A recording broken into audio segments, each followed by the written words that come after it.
Zohran Mamdani didn't win the mayoralty by promising small changes. He won with a mandate to fundamentally restructure the city. We've covered the rent war, the MTA showdown, but this is the final frontier. This is the $6 billion target. This is the New York City Police Department. My name is Rufus Brown, and you're watching Last Thing Before Sleeping, and in this video, we dive into Mayor-elect Mamdani's plan to defund the NYPD. For decades, the NYPD budget has been treated less like a departmental cost and more like an immutable law of physics. It only ever goes up.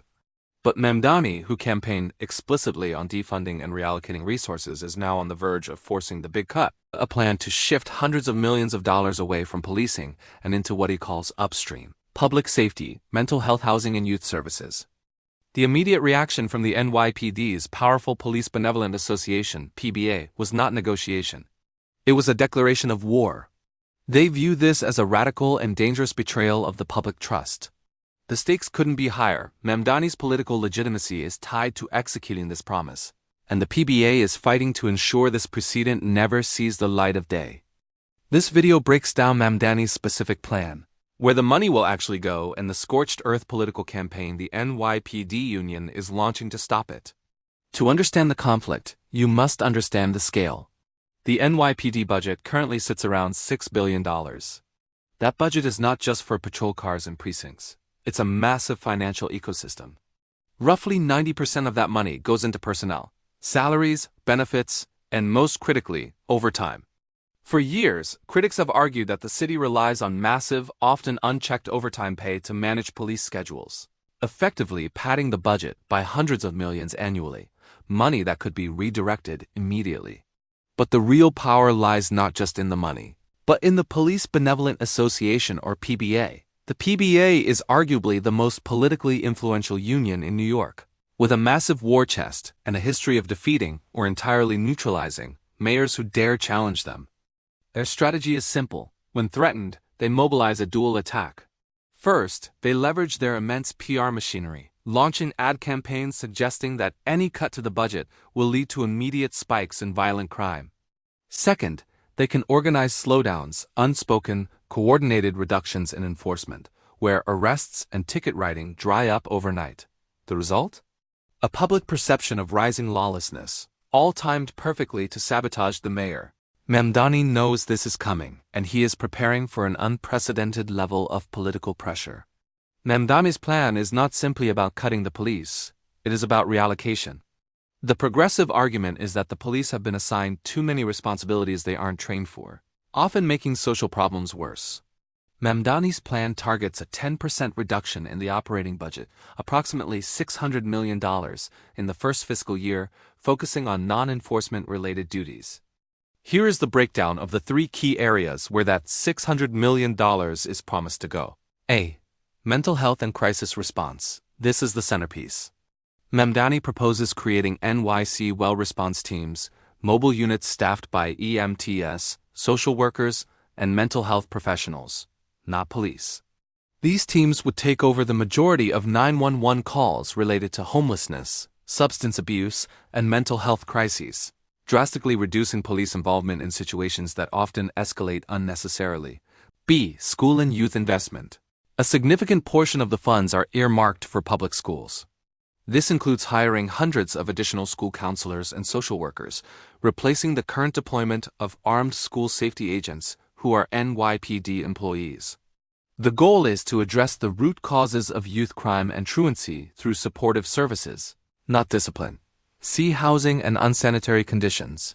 Finally, funds would be channeled into new specialized municipal teams focused on quality of life issues, illegal dumping, noise complaints, and tenant harassment. By shifting these non-violent administrative duties to civilian agencies, Mamdani aims to free up police for serious crime while delivering better, less adversarial service to communities. This plan is a fundamental restructuring, but it requires the city council to pass the budget, and the PBA is already working to turn council members against the mayor. The Police Benevolent Association doesn't rely on protests. They rely on precision political strikes. Their counterattack is a masterclass in leveraging public fear and internal power. Tactic 1. The media campaign. They have launched a multi-million-dollar ad blitz. saturating local news and social media with slickly produced spots showing grainy footage of recent crime incidents, often implying that Mamdani's policies are directly responsible. The message is simple and potent. Mamdani's policies equal chaos. This puts immense pressure on city council members who are up for re-election. Tactic 2. The legal challenge. The PBA's lawyers are preparing lawsuits, arguing that Mamdani's cuts violate charter laws requiring the city to maintain a minimum level of police staffing and resources necessary to ensure public safety. A protracted legal battle could tie up the funds for months, paralyzing the reallocation plan before it even starts. Tactic 3. The internal resistance. Inside the department, there is palpable resistance. Key NYPD chiefs, who built their careers on the existing structure, are quietly leaking operational concerns to the press. They claim the new civilian response teams are logistically unworkable and will leave patrol officers more vulnerable. This internal dissent helps the PBA sow doubt within Mamdani's own administration. Mamdani's team knows they cannot back down. Retreating on this issue would cripple his progressive mandate. The budget battle is less about spreadsheets and more about a test of political will. The outcome of this budget fight will resonate far beyond the 5 boroughs of New York City. This is shaping up to be the most significant test case for the progressive reallocation movement in the country. If Mamdani succeeds, New York City will have created a viable, large-scale model for shifting away from policing as the default response to social issues. It would give political capital to other progressive mayors nationwide to pursue similar reforms. But the risks are immense. If crime rates, particularly in the transit system or within schools, see any notable increase during the rollout of these changes, the political opposition will move swiftly to assign blame to Mamdani. The PBA will be ready to exploit any perceived failure. In politics, perception is often reality, and a single high-profile safety incident could shatter Mamdani's mandate. This isn't just about money. It's about defining public safety for the 21st century. Is it a function of armed enforcement, or is it a function of strong social support and infrastructure? New York City is about to find out. Mayor-elect Zohran Mamdani is currently walking the tightrope between fulfilling his core campaign promise and plunging the city into a crisis of confidence orchestrated by his opposition. The immediate fate of this $600 million reallocation plan rests on the upcoming city council vote, where the PBA is spending millions to lobby key swing members. We will continue to track this story live. From the rent war and the MTA showdown to this explosive battle with the NYPD, the Mamdani dossier is your definitive source for the policy and the politics shaping the city. If you want to keep up with the daily updates on this critical budget vote, hit that subscribe button and turn on notifications. Let us know in the comments. Do you believe Mamdani's reallocation plan will make New York safer? Or is the NYPD right to fight this cut?